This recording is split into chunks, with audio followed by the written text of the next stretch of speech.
HCl क्यों है, HCl2 क्यों नहीं है? Combining capacity of element is called valency, है ना। अब मन ही मन सोचोगे अच्छा यहाँ नहीं समझे हैं, कोचिंग में जाके पूछ लेंगे, तो फिर कभी नहीं समझ पाओगे। फिर कोचिंग में जाके सोचो अच्छा यहाँ नहीं समझे, रोहन से पूछ लेंगे। हाइड्रोजन क्लोराइड का क्या हो जाएगा अनुसूत्र? बोलो, खड़ा हो, इसको बोले, इसको बोलो। हाइड्रोजन क्लोराइड अभी लिखा हुआ है यहाँ, ये भी हम तो नहीं देखे, पहले से लिखा अनुसूत्र लिखे। पहला चीज है हाइड्रोजन क्लोराइड, तो 9th में प्राय हाइड्रोजन क्लोराइड का क्या है अनुसूत्र? HCl। अरे हम तुमसे पूछे हैं, उससे पूछे हैं। HCl है हाइड्रोजन क्लोराइड का अनुसूत्र। HCl क्यों है, HCl2 क्यों नहीं है? तुम HCl बोले हो, HCl2 क्यों नहीं बोले हो? बताओ बताओ ना। HCl है, इसका अनुसूत्र हाइड्रोजन क्लोराइड का HCl है, HCl2 क्यों नहीं है? बोलो, कौन बोलेगा? बोलो। क्योंकि उस दोनों का संयोजकता संयोजकता एक है। हाइड्रोजन की संयोजकता कितनी है? क्लोरीन की एक। क्लोरीन का क्या माइनस है? नहीं, एक क्या होगा?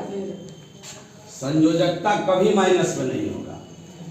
Combining capacity of element is called valency. संयोग करने की क्षमता संयोजकता कहलाता है। अक्सर लोग गलती कर जाते हैं कि संयोजकता को माइनस प्लस में बोल देते हैं। कंबाइनिंग कैपेसिटी कभी माइनस प्लस में नहीं होगा, चार्ज माइनस प्लस होगा।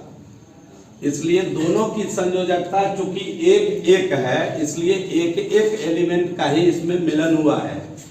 और ये फॉलो किया किसका? ऑक्टेट रूल का। ऑक्टेट रूल पढ़े हो? अरे तो 9th में ही ऑक्टेट रूल होगा ना। अरे जब संयोजकता पढ़ेगा तो ऑक्टेट रूल अलग से क्यों पढ़ेगा? तो आउटर मोस्ट इलेक्ट्रॉन जब पढ़ेगा तो ऑक्टेट रूल पढ़ेगा, तब उसको समझेगा आउटर मोस्ट। चलिए कोई बात नहीं, तो ये हो गया। और कोई नमक का फार्मूला बताएगा? NaCl। सब तुम ही बताएगा। NaCl, Na क्या होता है? सोडियम। और Cl क्लोरीन। तो फिर जो है NaCl में एक ही क्यों क्लोरीन है? क्योंकि उसका संयोजक। कोई बताएगा इसमें एक ही क्यों क्लोरीन? बताओ, सबको आता होगा क्लास में, डरो मत, बताओ। बोलो। नहीं तुम मत बोलो, पीछे बताओ, तुम बताओ। क्या नाम है तुम्हारा? क्या नाम है तुम्हारा? नाम नहीं जानते हो अपना? रोहन कुमार।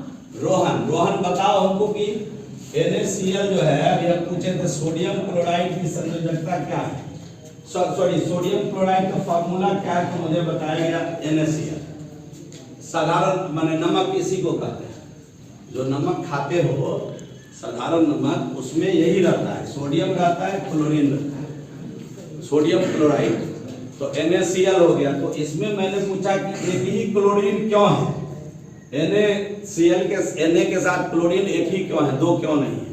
अभी जैसे सिमिलरली पूछा था कि HCl में एक ही क्लोरीन क्यों है, दो क्यों नहीं है, ये गलत फॉर्मूला है। वैसे NaCl में एक ही Cl क्यों है, दो क्यों नहीं है? बताओ क्या होगा जवाब इसका?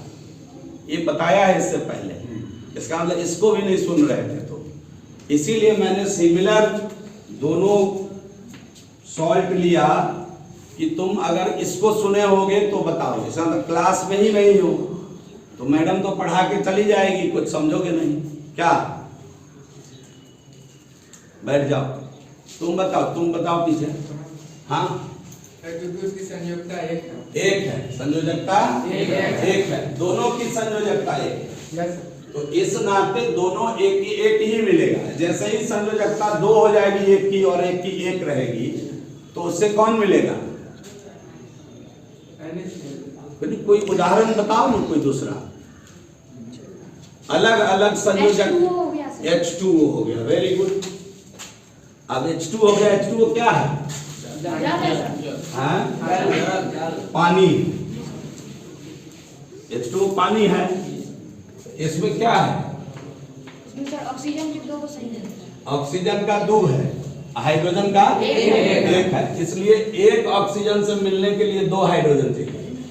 मान लो एगो खलीफा बहुत बलवान हो, इससे दुगुनी ताकत रखता हो, तो उससे भिड़ना होगा तो 2 को पकड़ के लाना होगा। सेम है इसमें भी, जितना अवयव एलिमेंट्स है संयोजकता के आधार पर ही मिलन करता है, मिलता है।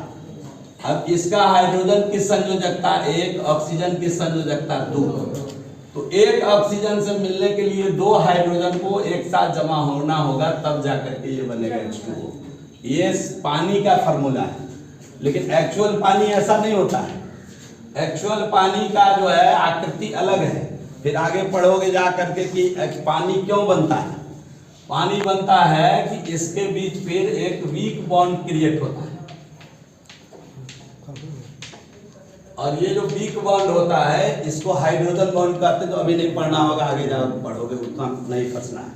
लेकिन जो संयोजकता है उसके अंदर यही फार्मूला होता है कि जिसकी संयोजकता जितनी होगी, 3 होगी, तो 3 एक संयोजकता वाले को मिलना पड़ेगा, तभी जाके उस कंपाउंड का निर्माण होगा। क्लियर है?